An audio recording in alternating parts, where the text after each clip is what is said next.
CRCL stock analysis and price predictions for Wednesday is Circle Internet Group stock combined. I'll be breaking all that down in this quick 1-minute video.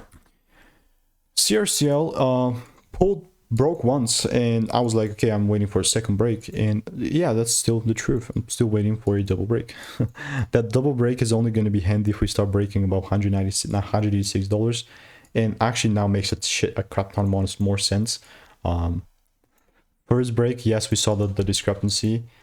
I like it. You know, that swing is definitely going to be set up here if we start breaking about 186. Now we're 163, so is it possible? Well, actually, nothing is in my way for potentially waiting for a confirmation a little bit lower here. So I'm talking like if I see a double break happening and it makes sense and gives me rules, then yeah, sure, I would look to take it further up. But like, again, randomly buying would not be happening. So let me know what is your opinion, and if you want to stay tuned and get free stock picks sent to you daily, click the first link in the description. I'll see you in the next one. It's free.